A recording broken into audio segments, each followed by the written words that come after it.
नमस्कार दोस्तों, स्वागत है आप सभी का संकल्प स्टडी पॉइंट उत्तराखंड में। तो दोस्तों आज हम देखेंगे इंग्लिश से। दोस्तों आज का हमारा प्रैक्टिस सेट रहेगा 27 और इससे पहले दोस्तों इंग्लिश से जो है 26 प्रैक्टिस सेट कंप्लीट हो चुके हैं, जिनको आप दोस्तों प्लेलिस्ट में जाके देख सकते हैं। चलिए दोस्तों स्टार्ट करते हैं आज का सेशन और आप सभी लोग दोस्तों वीडियो के एंड तक जरूर बने रहें। चलिए पहला क्वेश्चन लेते हैं दोस्तों आज का, और साथ ही साथ दोस्तों आप लोग आंसर करते हुए चलेंगे और ये सारे क्वेश्चन दोस्तों अकॉर्डिंग टू सिलेबस रहेंगे। पहला क्वेश्चन देखिए क्या है। पहला क्वेश्चन इसका आंसर करेंगे। पहला है दोस्तों, what is rhyme royal stanza. आपको बताना है राइम रॉयल स्टेंजा क्या होता है, कितने लाइन का जो है दोस्तों राइम रॉयल स्टेंजा होता है। देखिए पहला ऑप्शन देखिए, 7 line stanza in any metre, 7 line stanza in iambic hexameter, या फिर 7 line stanza in iambic pentameter, या फिर नन ऑफ दीज। क्या हो जाएगा राइट आंसर। राइम रॉयल क्या होता है दोस्तों, राइम रॉयल होता है 7 लाइन स्टेंजा होता है। ठीक है, ये तो आपको पता है 7 लाइन स्टेंजा होता है और इसको लिखा जाता है आयम्बिक पेंटामीटर में। ठीक है, तो यहाँ पर आपका ऑप्शन सी आपका राइट हो जाएगा, 7 line stanza in iambic pentameter. ठीक है, याद रखेंगे राइम रॉयल। अगला क्वेश्चन देखिए दोस्तों, क्वेश्चन नंबर 2 इसका आंसर करेंगे। क्वेश्चन नंबर 2 है दोस्तों, S T Coleridge Samuel Taylor Coleridge remorse 1803 is a ऐसे प्ले पोएम या फिर न्यूज़पेपर।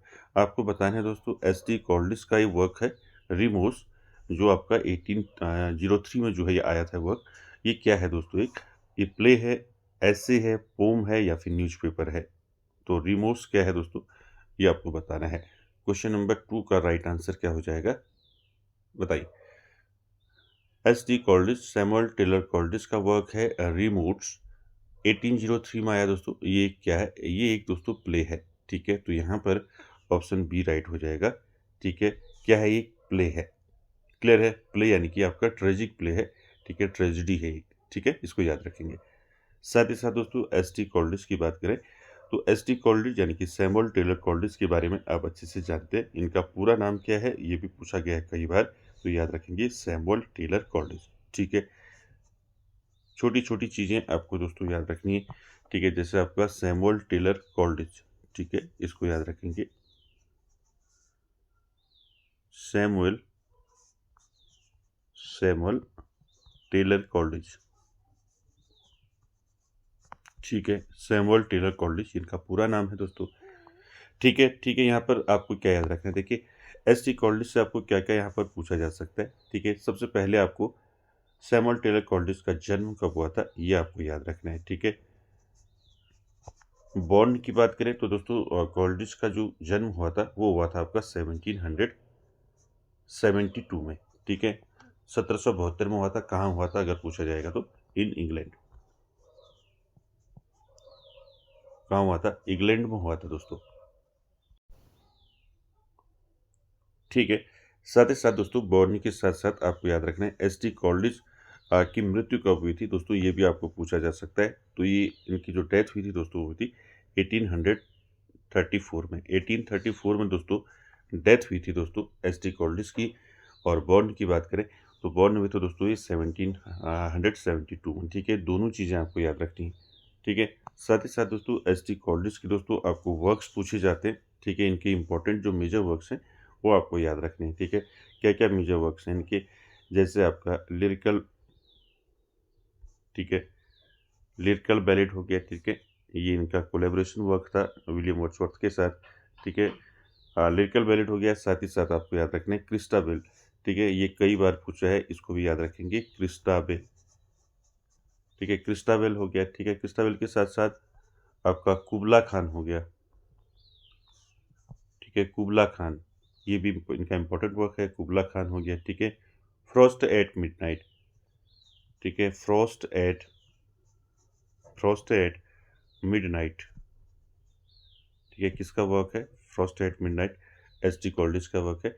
ठीक है, जैसे आपका लिरिकल बैलेट है दोस्तों, ये आया था उनका 1798। ठीक है, क्रिस्टाबेल की बात करें तो क्रिस्टाबेल हो गया, आपका कुबला खान हो गया। ठीक है, ये दोनों कब आए थे, ये दोनों आए थे 1816 में। ठीक है, क्रिस्टाबेल और कुबला खान ये कब आए थे दोस्तों, ये आए थे दोनों 1816 में, 1816 में दोस्तों ये आए थे, ठीक है। साथ ही साथ दोस्तों फ्रॉस्ट एट मिडनाइट की बात करें तो फ्रॉस्ट एट मिडनाइट जो है ये वर्क इनका आया था 1798 में, ठीक है। 1798 में आया था आपका फ्रॉस्ट एट मिडनाइट, ठीक है। इतना याद रखेंगे। और जैसे आपका ये रिमोर्स है ये आपको बताई है, ये आया था 1813 में, ठीक है। साथ ही साथ दोस्तों अदर वर्क्स की बात करें एस.टी. कॉल्डिस की, तो सारे दोस्तों इनके वर्क्स आपको याद रखने हैं, ठीक है। जैसे इनका एक वर्क है दोस्तों the the pains of sleeve, ठीक है। ये पूछा गया था पहले किसका वर्क है, ठीक है। द पेन्स, ठीक है, द पेन्स ऑफ स्लीव, ठीक है। द पेन्स ऑफ स्लीव दोस्तों ये भी वर्क किसका है, एस.डी. कॉल्डिस का है। ये भी इनका कब आया था, 1816 में आया था, ठीक है, 1816, ठीक। इसके साथ ही साथ दोस्तों आपको याद रखना है डिजेक्शन एंड ओड है इनका, ठीक है। आप सभी ने पढ़ा है, ठीक है। डिजेक्शन, डिजेक्शन, ठीक है, डिजेक्शन एंड ओड, ये भी इनका दोस्तों वर्क है। ये कब आया था इनका डिजेक्शन एंड ओड, ये आया था 1802 में, ठीक है। ये सारे दोस्तों आपको याद रखने हैं, ठीक है। ये सारे एस.टी. कॉलेज के वर्क हैं। साथ ही साथ इनका वर्क है बायोग्राफिया लिटरेरिया, इनका वर्क है, ठीक है। वो आपका 1817 में आया था, ठीक है। क्या था वर्क, बायोग्रा बायोग्राफिया, ठीक है,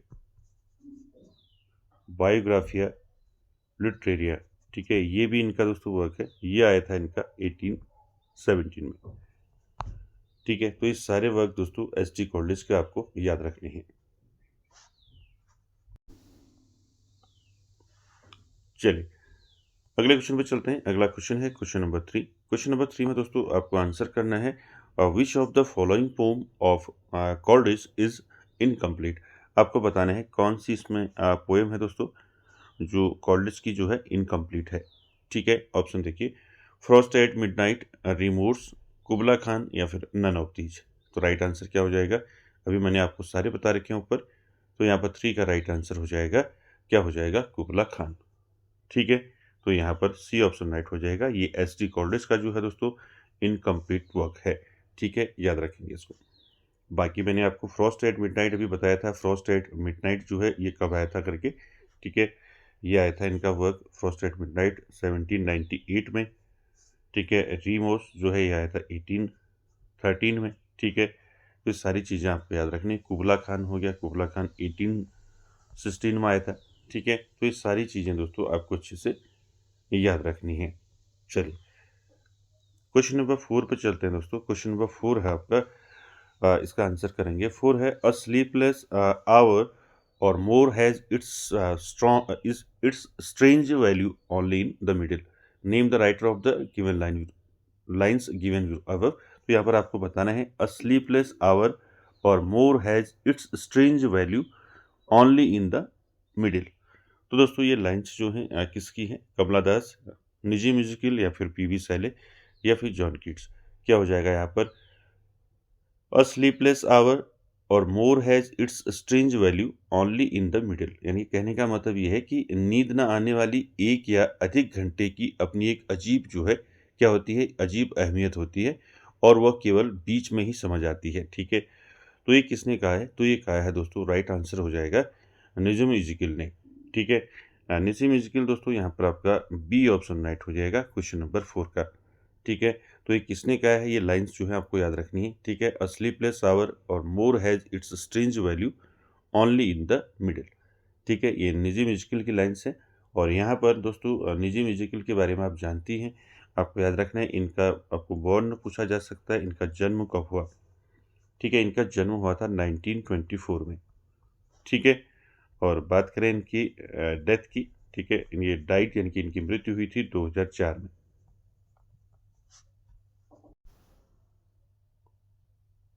ठीक है। तो यहाँ पर 2 चीज़ें आपको याद रखनी है। पहले निजी म्यूजिकल की दोस्तों आपको जन्म पूछा जा सकता है इनका और इनकी डेथ पूछी जा सकती है, पहले दोनों याद रखेंगे। साथ ही साथ दोस्तों निजी म्यूजिकल के मेजर वर्क्स आपको पूछे जाते हैं, ठीक है। इनके मेजर वर्क्स आपको याद रखने हैं निजी म्यूजिकल के, ठीक है। कौन कौन से इनके मेजर वर्क हैं, अब एक-एक करके इनको अच्छे से नोट कर सकते हैं। पहला देखेंगे, इनका पहला वर्क है a time to change and other poems, ठीक है? ये इनका क्या था? इनका ये पोएट्री कलेक्शन था, ठीक है? A time to a time to change and other poems, ठीक है? Other poems. ये दोस्तों इनका आया था 1952 में, ठीक है? एक-एक करके आप नोट करेंगे। पहला a time to change and other poems, ये आया था 1952 में। इसके बाद याद रखेंगे, इसके बाद इनका अदर वर्क की बात करें, इनका दूसरा वर्क आपको याद रखना है द थर्ड, ठीक है? ये भी इनका क्या है? ये भी इनका एक जो है पोएट्री कलेक्शन है, ठीक है? द थर्ड आपको पूछा जा सकता है द थर्ड किसका पोएट्री कलेक्शन है, ठीक है? साथ ही साथ दोस्तों आपको याद रखना है द अनफिनिश्ड मैन, ठीक है? पूछा जाएगा आपको द अनफिनिश्ड मैन किसका वर्क है, ठीक है? द अनफिनिश्ड मैन, ठीक है? द अनफिनिश्ड मैन वर्क किसका है? ये भी आपका निजी म्यूजिकल का वर्क है, ठीक है? याद रखेंगे। साथ ही साथ दोस्तों इसके अलावा जो है इनकी पोएम्स की बात करें, नाइट ऑफ द स्कॉर्पियन है, ठीक है? आप जानती हैं, इसको आपने पढ़ा है, ठीक है? नाइट ऑफ द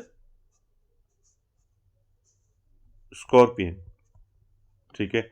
ये इनका वर्क है, ठीक है? साथ ही साथ दोस्तों बैकग्राउंड कैजुअली इनका वर्क है, ठीक है? ये पूछा गया था पहले, ठीक है? बैकग्राउंड कैजुअली, CASULLY, ठीक है? बैकग्राउंड कैजुअली इनका वर्क है, ठीक है? साथ ही साथ दोस्तों बात करें इसके अलावा इनके वर्क्स की, तो इनका एक और वर्क है दोस्तों जो इम्पोर्टेंट है आपका, 60 पोएम्स इनका दोस्तों पोएट्री कलेक्शन है, एक 60 पोम्स, ठीक है? साथ ही साथ दोस्तों लेटर डे साल इनका वर्क है। तो ये सारी चीज़ें दोस्तों आपको याद रखनी है, निजी म्यूजिकल से इनके इम्पोर्टेंट वर्क्स आपको याद रखने हैं, ठीक है? और साथ ही साथ दोस्तों इनके बायो से भी आपको सारी चीज़ें याद रखनी है, ठीक है? कहीं से भी दोस्तों आपको क्वेश्चन पूछ लिया जा सकता है, ठीक है? चलिए अगला क्वेश्चन देखते हैं, क्वेश्चन नंबर 5। 5 का आंसर करेंगे दोस्तों। 5 है दोस्तों, influence of Indian philosophy is seen in the writing of GB Shaw, TS. Eliot, Matthew Arnold या फिर नन ऑफ दीज। आपको बताना है इन्फ्लुएंस ऑफ इंडियन फिलॉसफी, ठीक है? इंडियन फिलॉसफी का प्रभाव दोस्तों यहाँ पर किस राइटर की राइटिंग में देखने को मिलता है, ठीक है? GB Shaw, TS. Eliot, Matthew Arnold या फिर नन ऑफ दी। क्या हो जाएगा राइट आंसर क्वेश्चन नंबर 5 का? Influence of Indian philosophy is seen in the writings of, answer हो जाएगा टी.एस. इलियट, ठीक है? तो यहाँ पर आंसर हो जाएगा बी, टी.एस. इलियट की राइटिंग में दोस्तों हमें इंडियन फिलॉसफी का प्रभाव देखने को मिलता है, ठीक है? टी.एस. इलियट की दोस्तों काफ़ी सारे वर्क्स हैं, ठीक है? यहाँ से हमेशा पूछा जाता है टी.एस. इलियट से, ठीक है? पहला इनका जो इम्पोर्टेंट मेजर वर्क है वो आपको याद रखना है, ठीक है? एक-एक करके इनके मेजर वर्क्स आपको याद रखने हैं, ठीक है? जैसे आपका जो फेमस है, जो कई बार पूछा है, द वेस्टलैंड, ठीक है? ये तो आपको अब याद हो गया होगा, ठीक है? The waste the waste land the waste land किसका वर्क है? तो ये दोस्तों टी.एस. इलियट का है, द वेस्टलैंड। साथ ही साथ दोस्तों आपको याद रखना है इनका वर्क है द हॉलो मैन, ठीक है? याद रखेंगे द हॉलो मैन, HOLLOW, ठीक है? द हॉलो मैन, ठीक है? साथ ही साथ इनके और क्या वर्क्स हैं आपको याद रखना है टी.एस. इलियट के, सारे मैंने आपको बता रखे हैं। द कॉकटेल पार्टी इंपॉर्टेंट है, पूछा भी गया था, द कॉकटेल पार्टी, ठीक है? द कॉकटेल पार्टी, ठीक है? ये भी किसका वर्क है? ये भी आपका टी.एस. इलियट का वर्क है, कॉकटेल पार्टी। साथ ही साथ दोस्तों मर्डर इन द कैथेड्रल इनका वर्क है, ठीक है? साथ ही साथ बात करें the love song of J Alfred Prufrock इनका वर्क है, ठीक है? जर्नी ऑफ द मेजाइन इनका वर्क है। तो काफ़ी सारे वर्क्स हैं दोस्तों टी.एस. इलियट की, इनको याद रखिए। जैसे आपका द वेस्टलैंड है, ये कब आया था इनका? 1922 में, ठीक है? कई बार पूछा गया है, ठीक है? और साथ ही साथ जो होलो मैन की बात करें, ये आया था इनका 1925 में, ठीक है? 1925 में आया था, ठीक है? और साथ ही साथ दोस्तों यहाँ पर बात करें द कॉकटेल पार्टी की, तो द कॉकटेल पार्टी दोस्तों इनका कब आया था ये वर्क? ये आया था दोस्तों 1949 में, 1949, तो ये सारे दोस्तों आपको अच्छे से याद रखने हैं, ठीक है। इनके अलावा और भी आपको जो वर्क है इनके याद रखने हैं, जो भी मैंने आपको बताए। मर्डर इन द कैथेड्रल, ठीक है। Murder murder in the cathedral, ठीक है। मर्डर इन द कैथेड्रल, ठीक। इसके साथ साथ एक और याद रखना है, जर्नी ऑफ द मजाई, ठीक है। जर्नी ऑफ द, ठीक है, जर्नी ऑफ द मजाई, ठीक है। तो ये भी इनका वर्क है, तो ये दोनों वर्क और साथ में आपको याद रखना है, ठीक है। एक क्या है इनका वर्क जो बताया मैंने आपको, the love song of J Alfred Prufrock, ठीक है। ये भी इम्पोर्टेंट है, ठीक है, इसको भी याद रखेंगे। द लव सॉन्ग, ठीक है, the love song of J Alfred Prufrock, ठीक है। FROCK, ठीक है। तो यहाँ पर आपको तीनों याद रखने, the love song of J Alfred Prufrock, murder in the cathedral और जर्नी ऑफ द मजाई, ये तीनों आपको याद रखना है, ठीक है। जैसे आपका जर्नी ऑफ द मजाई कई बार पूछा कब आए, ये आया था दोस्तों 1927 में, ठीक है। ये भी आपको याद रखना है, ठीक है। जैसे मर्डर इन द कैथेड्रल है, ये आया था इनका आपका 1935 में, ठीक है। और यहाँ पर the love song of J Alfred Prufrock ये आया था इनका 1915 में, यानी कि 1915 में आया था, ठीक है। तो यहाँ पर सारे फैक्ट दोस्तों आपको याद रखने हैं।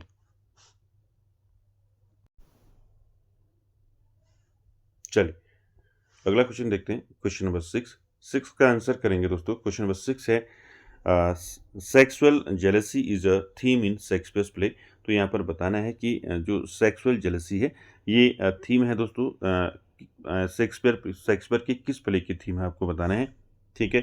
Sexual jealousy, King Lear, Othello, the Tempest या फिर मैकबेथ।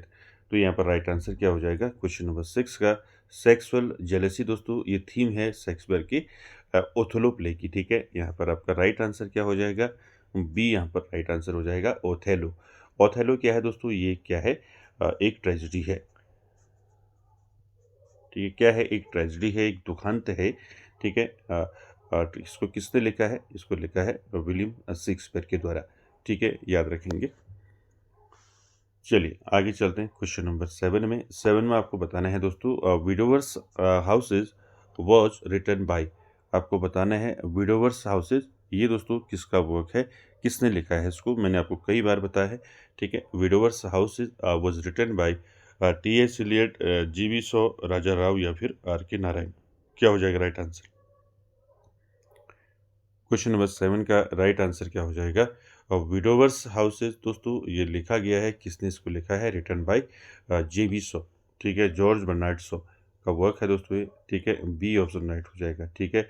जॉर्ज बर्नार्ड शॉ दोस्तों इनके सारे वर्क्स आपको याद रखने हैं, इनके काफ़ी सारे वर्क्स पूछे जाते हैं, ठीक है।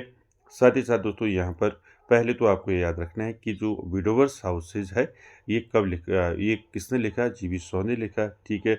साथ ही साथ कब लिखा अगर आपको पूछा जाता है, ये कब आया, और विडोवर्स हाउसेज ये इनका वर्क आया था दोस्तों 1892 में, ठीक है।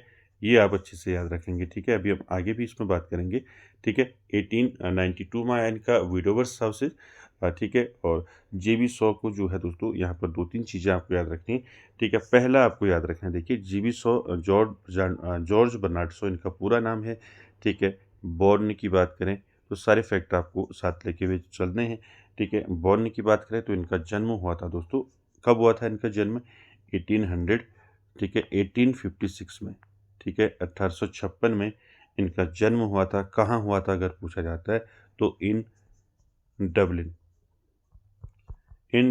आयरलैंड में इनका दोस्तों क्या हुआ था, जन्म हुआ था, आयरलैंड, ठीक है।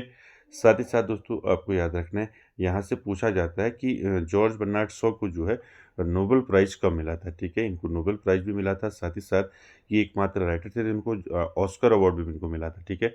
साथ ही साथ याद रखेंगे G.V. शॉ जो हैं, जॉर्ज बर्नार्ड शॉ एकमात्र ऐसे लेखक हैं दोस्तों, एकमात्र ऐसे पोएट हैं, राइटर हैं जिनको नोबेल प्राइज़ के साथ साथ जो है ऑस्कर अवार्ड भी मिला है, ठीक है, तो दोनों चीज़ कब मिले, ये दोनों चीज़ आपको याद रखनी है। ठीक है, यहाँ आपको नोट कर लेना है इनका जन्म कब और कहाँ हुआ। ठीक है, पहला। उसके बाद देखिए जॉर्ज बर्नार्ड शॉ, दोस्तों इनको नोबेल प्राइज़ कब मिला। ठीक है, नोबेल प्राइज़ की बात करें तो इनको नोबेल प्राइज़ जो है कब मिला था। नोबेल प्राइज़ इनको लिटरेचर के लिए मिला था दोस्तों 1925 में।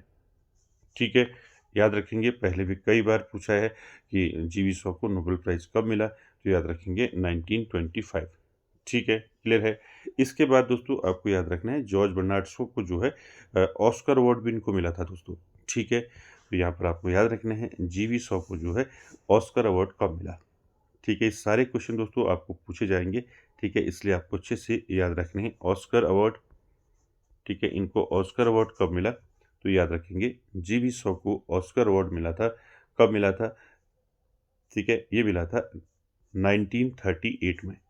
ठीक है, कब मिला था जॉर्ज बर्नार्ड शॉ को ऑस्कर अवार्ड, इनको मिला था 1938 में। किसके लिए मिला था, पिग्मैलियन के लिए मिला था। ठीक है, इनका वर्क है एक, ठीक है, पिग्मैलियन। ठीक है, पिग्मैलियन के लिए जो है इनको क्या मिला था, ऑस्कर अवार्ड मिला था। और इनको जो है नोबेल प्राइज़ मिला था। नोबेल प्राइज़ कब मिला था भी बताया मैंने, 1925। ये दोनों चीज़ आपको याद रखनी है दोस्तों। ठीक है, आपको पूछी जा सकती हैं। साथ ही साथ दोस्तों जीवी शॉ यानी कि जॉर्ज बर्नार्ड शॉ के जो इम्पोर्टेंट वर्क्स हैं ये दोस्तों पूछे जाते हैं। ठीक है, इनके इम्पोर्टेंट वर्क्स क्या क्या हैं दोस्तों, चलिए एक बार इनको देख लेते हैं। तो जीवी शॉ, जॉर्ज बर्नार्ड शॉ के इम्पोर्टेंट वर्क्स की बात करें तो विडोवर हाउसेज आपने देख दिया, 1890 आपका 1892 में आया। इसके साथ ही साथ एक एक करके आप नोट करेंगे, जैसे आपका आर्म्स एंड द मैन। ठीक है, मैं कई बार आपको बता चुका हूँ, अब आपको याद भी हो चुके होंगे, आर्म्स एंड द मैन। ठीक है, आर्म्स एंड द मैन। ठीक है, आर्म्स एंड द मैन हो गया। दूसरा आपको याद रखना है कैंडिडा। ठीक है, पूछा गया है कई बार कि कैंडिडा वर्क किसका है। ठीक है, कैंडिडा के साथ साथ आपको याद रखना है मैन एंड सुपरमैन। ठीक है, मैन एंड सुपरमैन। ठीक है, मैन एंड सुपरमैन हो गया। ठीक है, सारे आपको याद रखने हैं। मेजर बारबरा इनका वर्क है। ठीक है, क्या है, मेजर बारबरा। ठीक है, मेजर बारबरा।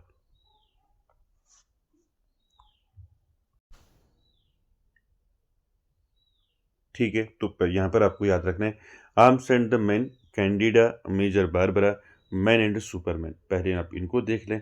ठीक है, जैसे आर्म्स एंड द मैन है, ये इनका कब आया था, आर्म्स एंड द मैन, बताइए कब आया था। ये आया था, कई बार पूछा है दोस्तों, कब आया था ये, 1894 में। ठीक है, 1894 में आया था आर्म्स एंड द मैन। ठीक है, उसके बाद कैंडिडा की बात करें तो कैंडिडा और ये आपका द डेविल्स डिसिपल हो गया। ठीक है, और क्या वर्क है इनके, मेजर बारबरा जो है ये कब आया था इनका, बताइए, मेजर बारबरा ये आया था, इनका इंपॉर्टेंट वर्क है मेजर बारबरा, ये आया था 1905 में।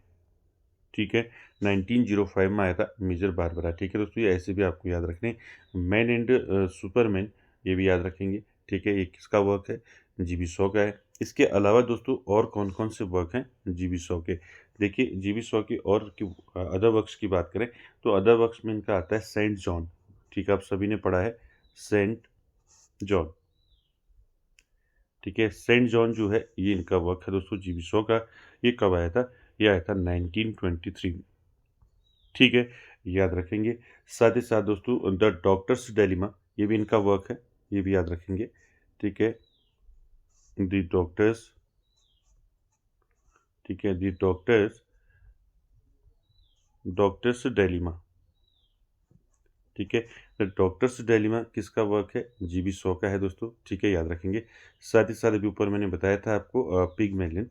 ठीक है, जिनके लिए इनको क्या मिला था, ऑस्कर अवार्ड मिला था। ठीक है, पिगमेलियन जो है, पिगमेलियन ये जो है इनका आया था 1914 में। ठीक है, द डॉक्टर्स डायलेमा जो है ये इनका आया था 1906 में। ठीक है, तो ये सारे वर्क्स दोस्तों किसके हैं, जॉर्ज बर्नार्ड शॉ के हैं दोस्तों। सारी चीज़ें आपको याद रखनी है, कब इनका जन्म हुआ था, नोबेल प्राइज़ कब मिला इनको, ऑस्कर कब मिला। ठीक है, और इम्पोर्टेंट वर्क्स। ठीक है, सभी आपको याद रखना है। चलिए आगे चलते हैं क्वेश्चन नंबर 8 में।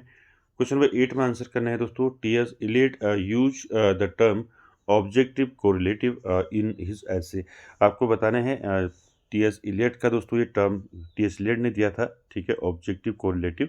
ये इन्होंने जो है किस में यूज़ किया था, अपनी किस ऐसे में इसको यूज़ किया था, ऑब्जेक्टिव कोरिलेटिव। ऑप्शन देखिए, हैमलेट, दांते, द मेटाफिजिकल पोएट्स या फिर नन ऑफ दीज। क्या हो जाएगा यहाँ पर राइट आंसर क्वेश्चन नंबर 8 का, ठीक है। तो दोस्तों टी.एस. इलियट की बात हो रही है, तो टी.एस. इलियट आपको याद रखना है, पहले ये भी पूछा जाता है। तो दोस्तों देखिए, पहले भी पूछा गया इस प्रकार का क्वेश्चन कि ऑब्जेक्टिव कोरिलेटिव टर्म जो है किसने दिया, ठीक है। दोस्तों ये टर्म दिया दोस्तों टी.एस. इलियट ने, ठीक है। और टी.एस. इलियट ने दोस्तों सबसे पहले इसको यूज़ किया था, यानी कि ऑब्जेक्टिव कोरिलेटिव्स यूज़ किया था, किस ऐसे में यूज़ किया था, तो याद रखेंगे 8 का राइट आंसर हो जाएगा इनका दोस्तों ऐसे है हैमलेट। हैमलेट में दोस्तों इनने यूज़ किया था ऑब्जेक्टिव कोरिलेटिव, ठीक है। याद रखेंगे दोस्तों, इंपॉर्टेंट है। तो यहाँ पर आपका राइट आंसर हो जाएगा ऑप्शन ए। क्लियर है? चलिए आगे चलते हैं क्वेश्चन नंबर 9 में। 9 में दोस्तों आपको बताना है the name of Virginia wolves father was. आपको बताना है नेम, बताना है वर्जीनिया वुल्फ्स के फादर का, ठीक है। तो वर्जीनिया वुल्फ के फादर का नाम क्या था दोस्तों? जॉन वुल्फ था, स्टीफन वुल्फ या फिर जेम्स वुल्फ या फिर नन ऑफ दीज। क्या हो जाएगा राइट आंसर क्वेश्चन नंबर 9 का?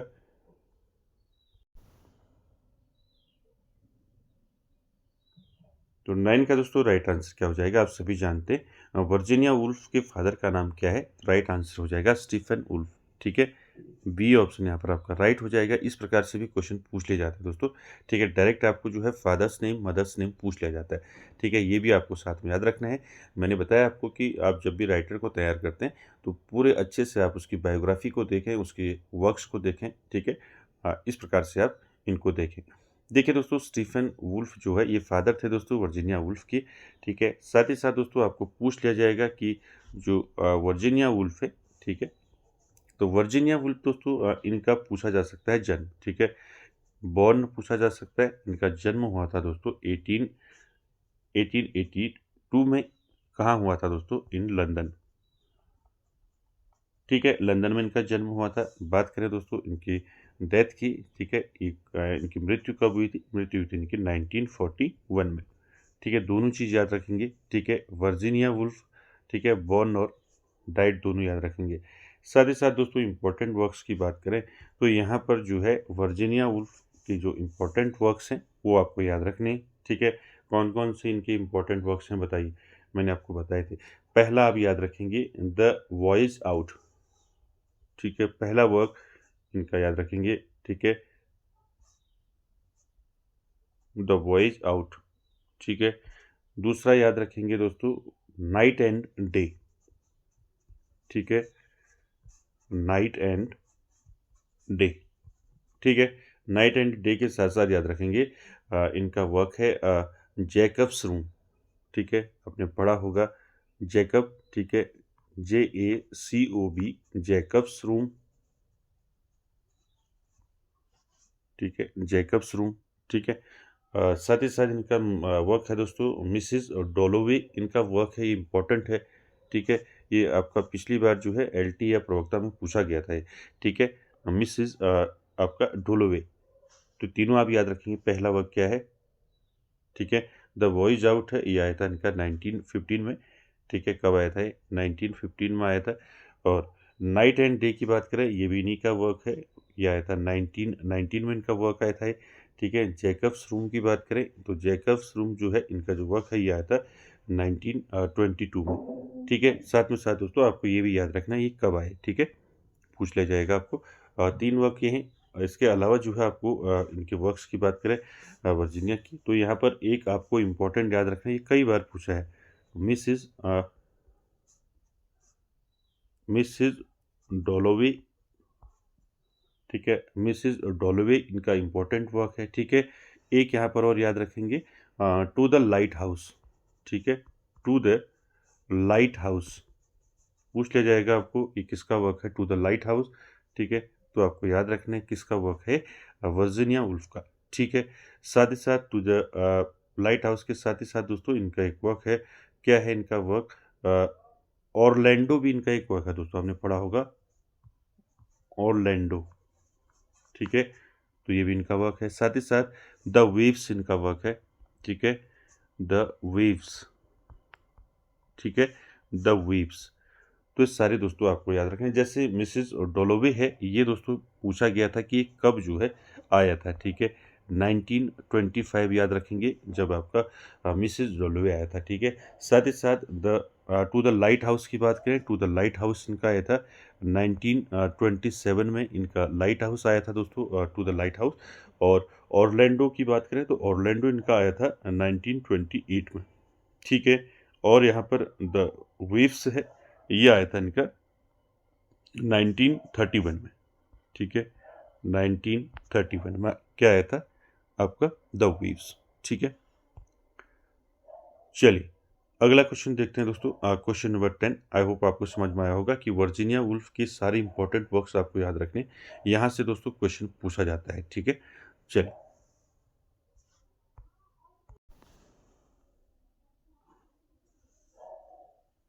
क्वेश्चन नंबर 10 का आंसर करेंगे। क्वेश्चन नंबर 10 है Charles Lamb worked as a clerk, teacher, doctor या फिर नन ऑफ दीज। तो आप सभी जानते हैं क्वेश्चन नंबर 10 का राइट आंसर क्या हो जाएगा।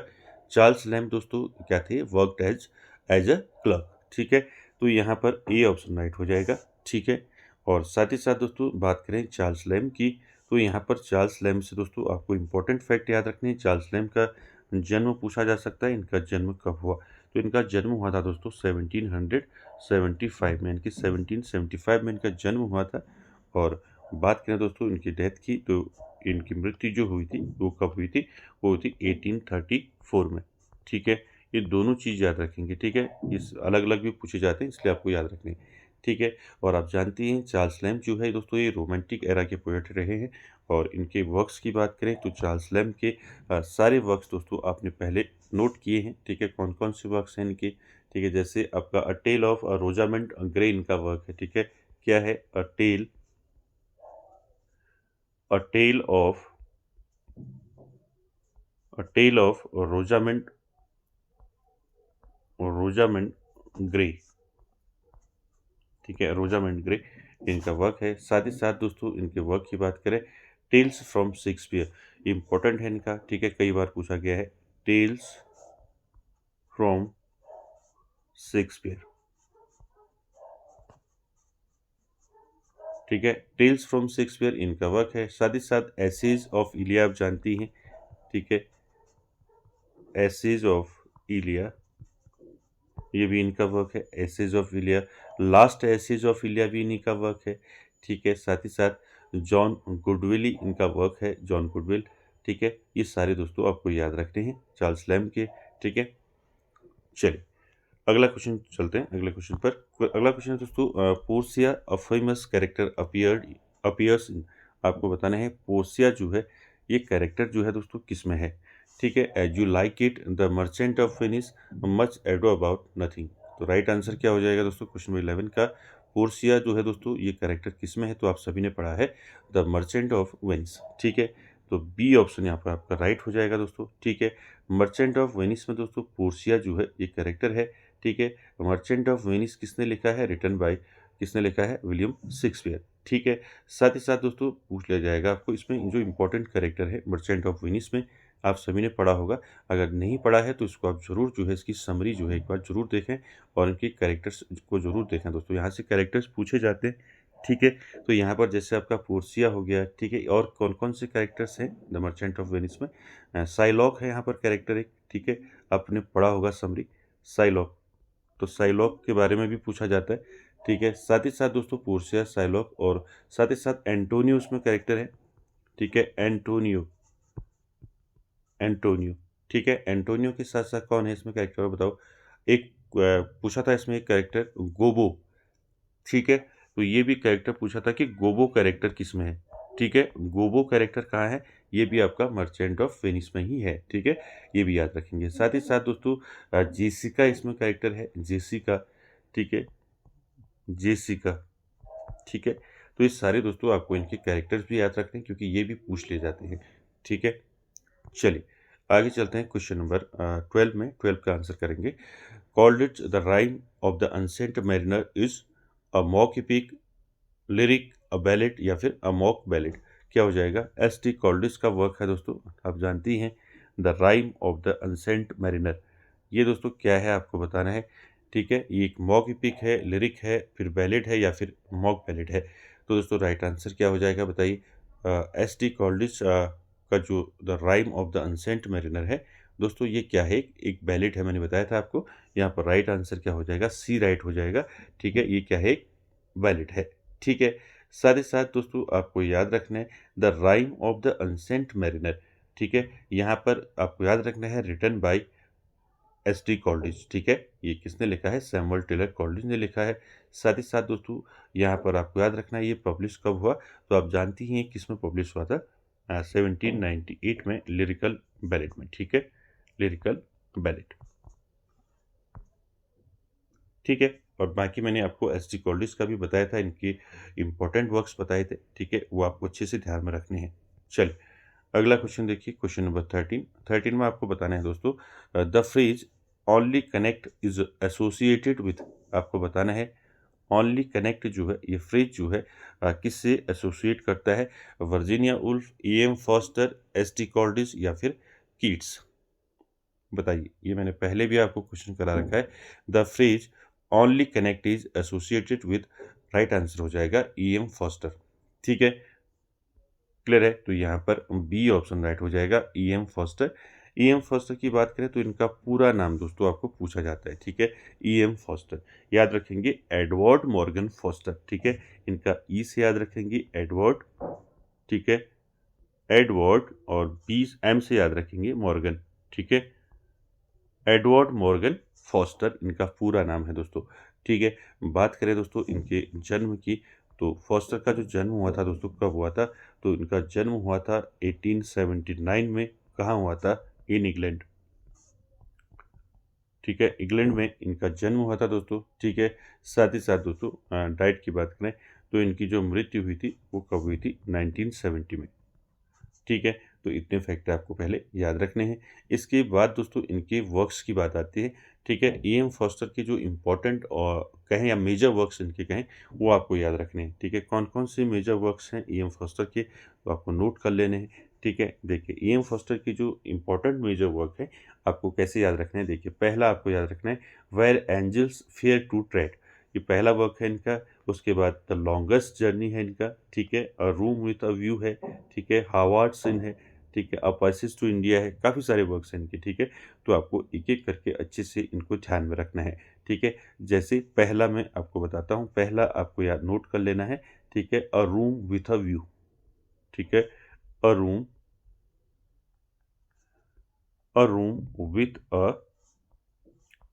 व्यू, ठीक है, पहला। दूसरा याद रखेंगे हार्वर्ड्स एंड, ठीक है, ये भी इनका वर्क है, HOWARDS,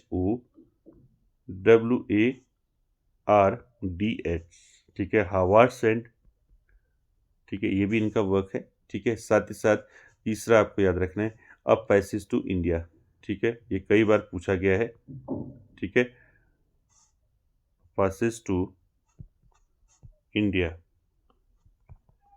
और क्या वर्क है इनके, साथ ही साथ मैंने बताया द लॉन्गेस्ट जर्नी, ठीक है, यहाँ पर चौथा ऊपर लिख ले, ठीक है, चौथा यहाँ पर द लॉन्गेस्ट जर्नी, ठीक है, द लॉन्गेस्ट जर्नी, ठीक है, यहाँ पर कर लें लॉन्गेस्ट जर्नी, ठीक। तो ये सारे वर्क किसके हैं, ये सारे वर्क किसके हैं दोस्तों, ई एम फॉस्टर के, ठीक है, सारे याद रखेंगे। जैसे अ रूम विथ अ व्यू है दोस्तों, ये कब आया था इनका, पहला जो अ रूम विथ अ व्यू जो है ये आया था 1908 में, ठीक है, 1908 में। और हार्वर्ड्स एंड की बात करें तो ये आया था इनका, कब आया था हार्वर्ड्स एंड, ये 1910 में आया था, ठीक है, 1910 में ये आया था आपका हार्वर्ड्स एंड 1910, ठीक है, 1910, ठीक है, 10 करेंगे इसको। उसके बाद अ पैसेज टू इंडिया होगा, ये इनका इंपॉर्टेंट है दोस्तों, पूछा भी गया था, ये आया था इनका 1924 में, ठीक है, कई बार पूछा है 1924 अ पैसेज टू इंडिया किसका वर्क है, ई एम फॉस्टर का, ठीक है। तो सारे दोस्तों आपको इनके मेजर वर्क्स याद रखने हैं। चलिए आगे चलते हैं क्वेश्चन नंबर 14 में। 14 में आपको बताना है दोस्तों, क्वेश्चन में देखिए क्या है question 14 number, all great literature is a bottom a criticism of life. This statement is attributed to, आपको बताना है ये स्टेटमेंट जो है किसने दिया है। All great literature is at bottom a criticism of life. Option देखिए, Matthew Arnold, Charles Lamb, Hazlitt या फिर फ्रांसिस बैकन। क्या हो जाएगा राइट आंसर यहाँ पर? All great literature is at bottom a criticism of life. इसका मतलब होता है दोस्तों, हर महान साहित्य जो है जीवन की आलोचना या समीक्षा है। ठीक है, तो स्टेटमेंट आप जाने किए होंगे, क्रिटिसिज्म को देख के राइट आंसर हो जाएगा यहाँ पर, क्या हो जाएगा? Matthew Arnold. ठीक है, ए ऑप्शन यहाँ पर आपका राइट हो जाएगा दोस्तों, मैथ्यू अर्नोल्ड। ठीक है, मैथ्यू अर्नोल्ड से दोस्तों आपको सारे इंपॉर्टेंट इनके वर्क्स याद रखने हैं, क्योंकि यहाँ से क्वेश्चन हमेशा पूछा जाता है। ठीक है, मैथ्यू अर्नोल्ड की बात हो रही है, तो मैथ्यू अर्नोल्ड का जन्म आपको पूछा जा सकता है दोस्तों, बॉर्न कब हुए थे? तो इनका जन्म हुआ था दोस्तों, मैथ्यू अर्नोल्ड का कब हुआ था? 1882 में इनका जन्म हुआ था, 1882 में। ठीक है, और डेट की बात करें तो इनकी जो मृत्यु हुई थी वो कब हुई थी, ये भी याद रखेंगे, 1888 में इनकी जो है डेथ हुई थी। तो दोनों चीज़ याद रखेंगे, बॉर्न और डेथ। ठीक है, साथ ही साथ दोस्तों आपको यहाँ पर इनके जो इम्पोर्टेंट वर्क्स हैं वो अच्छे से याद रखने हैं। चलिए एक बार इनके इम्पोर्टेंट वर्क्स देख लेते हैं मैथ्यू अर्नोल्ड के। चलिए देखिए, मैथ्यू अर्नोल्ड के दोस्तों इम्पोर्टेंट वर्क आपको नोट करने हैं, जैसे आपका सोहराब एंड रुस्तम। ठीक है, पूछा जाता है सोहराब एंड रुस्तम। ठीक है, सोहराब एंड रुस्तम जो है ये किसका वर्क है? मैथ्यू अर्नोल्ड का है, याद रखेंगे। साथ ही साथ आपको याद रखने हैं द स्कॉलर जिप्सी। ठीक है, ये सब मैंने आपको करवा रखे हैं पहले। ठीक है, द स्कॉलर जिप्सी। ठीक है, स्कॉलर जिप्सी। साथ ही साथ आपको याद रखने हैं तीसरा, थैरसिस, THYR, थायरसिस। ठीक है, RSIS, थायरसिस इनका वर्क है। ठीक है, चौथा याद रखेंगे, चौथा क्या है? डोवर बीच। ठीक है, डोवर बीच इनका वर्क है। ठीक है, डोवर बीच के साथ साथ रग्बी चैपल हो गया। ठीक है, पांचवा रग्बी चैपल। ठीक है, क्या थे? Rugby Chapel. ठीक है, रग्बी चैपल हो गया।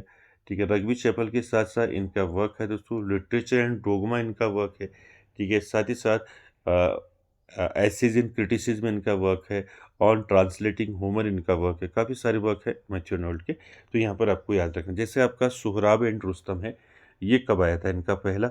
सोहराब एंड रुस्तम आया था इनका वर्क 1853 में। ठीक है, 1853 में आया था। द स्कॉलर जिप्स की बात करें तो ये भी आपका 1853 का ही है।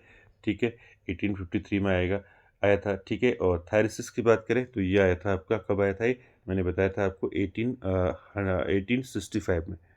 कब आया था? 1865 में आया था थायरसिस। ठीक है, और साथ ही साथ डोवर बीच की बात करें तो डोवर बीच हो गया, रग्बी चैपल हो गया। डोवर बीच और रग्बी चैपल ये दोनों कब आए थे? ये दोनों आए थे 1867 में, 1867 में आए थे दोनों। ठीक है, 1867 में कौन कौन सा वर्क आया इनका? एक तो आया इनका डोवर बीच और एक आया रग्बी चैपल। ठीक है, तो ऐसे आपको सारे याद रखने हैं। ठीक है, इसके अलावा बात करें, इसके अलावा जो है इनका वर्क याद करें, जैसे आपका लिटरेचर एंड डोगमा। ठीक है, लिटरेचर एंड डोगमा। ठीक है, लिटरेचर एंड डोगमा, ये वर्क भी इनका था दोस्तों, कब आया था ये? 1873 में इनका ये वर्क आया था, लिटरेचर एंड डोगमा। ठीक है, साथ ही साथ एसेज इन क्रिटिसिज्म आपको याद ही है। ठीक है, ये आपने पढ़ा है। ठीक है, एसेज इन क्रिटिसिज्म। ठीक है, ये कब आया था? ये आया था 1865 में। ठीक है, तो सारे दोस्तों वर्क जो है मैथ्यू अर्नोल्ड के आपको अच्छे से याद रखने हैं, क्योंकि कोई भी आपको पूछा जा सकता है। ठीक है, इसके अलावा भी है इनकी, जैसे आपका ऑन ट्रांसलेटिंग होमर हो गया, और आपका फ्रेंडशिप गार्लैंड भी इनका एक वर्क है। ठीक है, तो ये सारे आपको अच्छे से नोट कर लेने हैं। चलिए अगला क्वेश्चन देखिए, क्वेश्चन नंबर 15। क्वेश्चन नंबर 15 में बताना है दोस्तों, T.S. Eliot was awarded the V.S. Medal of freedom इन। आपको बताना है T.S. Eliot को दोस्तों कब मिला था ये अवार्ड, V.S. मेडल अवार्ड इनको कब मिला था? ऑप्शन देखिए 1964, 1965, 66 या फिर 67। क्या हो जाएगा राइट आंसर यहाँ पर? टी.एस. इलियट को दोस्तों कब मिला था वी.एस. Medal of freedom? ठीक है, वी.एस. मेडल ऑफ फ्रीडम इनको कब मिला था दोस्तों टी.एस. इलियट को? तो 15 का राइट आंसर क्या हो जाएगा? 15 का राइट आंसर हो जाएगा 1964 में मिला था इनको। ठीक है, ए ऑप्शन यहाँ पर आपका राइट हो जाएगा दोस्तों क्वेश्चन नंबर 15 का। ठीक है, तो दोस्तों आज के सेशन में हमने 15 ही क्वेश्चन रखे थे, यानी कि 15 क्वेश्चन ही रखे थे, क्योंकि इसमें आपका ग्रामेटिकल पोर्शन आज की उसमें नहीं था, तो ओनली आपका लिटरेचर पोर्शन आज की उसमें था। तो दोस्तों कैसा लगा आज का सेशन कमेंट बॉक्स में ज़रूर कमेंट करें, और आगे भी दोस्तों हम यहाँ पर कंटिन्यू जो है जब तक आपका इसकी डेट नहीं आ जाती, यानी कि एग्ज़ाम डेट नहीं आ जाती, तब तक हम दोस्तों इसको लगातार जो है प्रैक्टिस सेट के माध्यम से इसको कंप्लीट करने का प्रयास कर रहे हैं। तो दोस्तों आज की वीडियो में इतना ही, मिलते हैं नेक्स्ट वीडियो में, तब तक के लिए धन्यवाद।